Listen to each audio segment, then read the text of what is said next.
அனைவருக்கும் வணக்கம். இந்த வீடியோவில் டோ வாக்கிங், அதாவது கால் விரல்களை மட்டும் தரையில் ஊன்றி நடப்பது என்ற ப்ராப்ளத்தால் பாதிக்கப்பட்டு பல சிகிச்சைகள் எடுத்தும் குணமடையாமல் இறுதியில் என்னிடம் சிகிச்சை பெற்று குணமடைந்த நாமக்கல் மாவட்டத்தை சார்ந்த ஒரு 4 வயது சிறுவனை பற்றியது. அந்த சிறுவனின் சிகிச்சைக்கு முன்பும் சிகிச்சைக்கு பின்பும் உள்ள வீடியோவை நாம் பார்க்கலாம். சிகிச்சைக்கு முன்பு உள்ள வீடியோவை நாம் இப்பொழுது பார்க்கலாம். இந்த சிறுவன் குதிகாலை தரையில் ஊன்ற முடியாமல் கால் விரலை மட்டும் தரையில் ஊன்றி நடப்பதை காணலாம். 2 கால் மூட்டுகளும் சற்று மடங்கிய நிலையில் உள்நோக்கி வளைந்திருப்பதையும் பார்க்க முடியும்.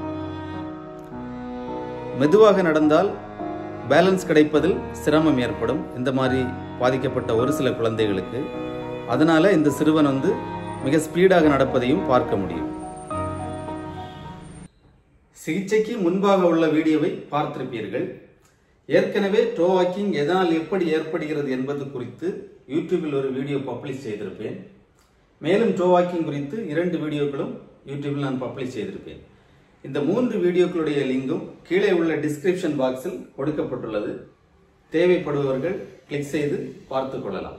அடுத்ததாக சிகிச்சைக்கு முன்பாக எடுக்கப்பட்ட வீடியோவையும் சிகிச்சை தொடங்கி 20ஆம் நாள் எடுக்கப்பட்ட வீடியோவையும் இப்பொழுது பார்க்கலாம். இதுல நடையில் முன்பை விட சற்று தெளிவு ஏற்பட்டிருப்பதை காண முடியும்.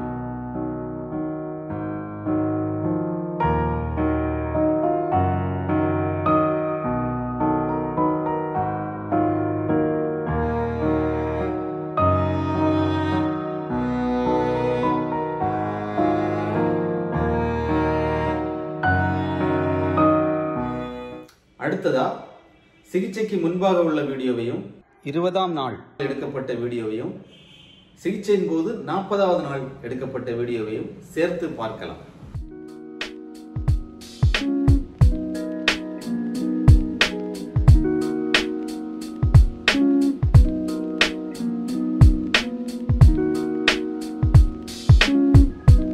டோட்டலா இந்த சிறுவனுக்கு 3 மாதத்திற்குள்ளாக 40 நாட்கள் சிகிச்சை தரப்பட்டுள்ளது.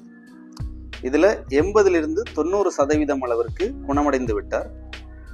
மேலும் சில பயிற்சிகளை வீட்டிலேயே தொடர்ந்து செய்ய அறிவுறுத்தி இருக்கிறோம். இதன் மூலம் முழுமையாக குணமடைந்து விடுவார் என்று நம்புகிறோம்.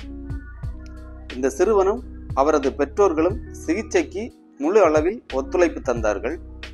அதனால்தான் இந்த அளவிற்கு முன்னேற்றம் ஏற்பட காரணம்.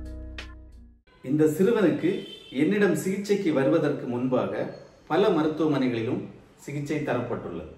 ஆனால் அதில் எந்தவித முன்னேற்றமும் ஏற்படவில்லை. காரணம் சிகிச்சையின் போது நடந்த சில தவறுகள் தான். அதில் முதலாவதாக பேசிவ் மூமெண்ட் என்ற சிகிச்சை தான் பெரும்பாலும் இந்த சிறுவனுக்கு தரப்பட்டுள்ளது. பேசிவ் மூமெண்ட் அப்படின்னா பாதிக்கப்பட்ட இந்த சிறுவனுடைய கால்களை நாமே மடக்கி நீட்டி விடுவது. இப்படி செய்வதால் எந்தவித முன்னேற்றமும் ஏற்படாது.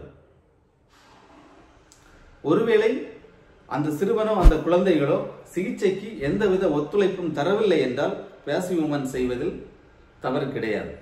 இரண்டாவதாக செரிப்ரல் பாலிசி என்று டயக்னோஸ் செய்து அதற்கான தேவையில்லாத மருந்துகள் இந்த சிறுவனுக்கு கொடுக்கப்பட்டுள்ளது. அடுத்ததாக ஜீன் டெஸ்ட் செய்வதற்கு பெற்றோர்களுக்கு பரிந்துரை செய்திருக்கிறார்கள். சில லட்சங்கள் செலவு செய்து ஜீன் டெஸ்ட் செய்தாலும் குறிப்பிட்ட இந்த சிறுவனுடைய சிகிச்சையில் எந்தவித முன்னேற்றமும் ஏற்படாது. இந்தியாவில் எந்த ஒரு மருத்துவமனையிலையும் டோ வாக்கிங் பிரச்சனையை இவ்வளவு குறுகிய காலத்தில் குணப்படுத்த இயலாது என்பதே என்னுடைய கணிப்பு. இந்த வீடியோ டோ வாக்கிங் பிரச்சனையால் பாதிக்கப்பட்ட பெற்றோர்களுக்கு பயனுள்ளதாக இருக்கும் என்று நம்புகிறேன். நன்றி, வணக்கம்.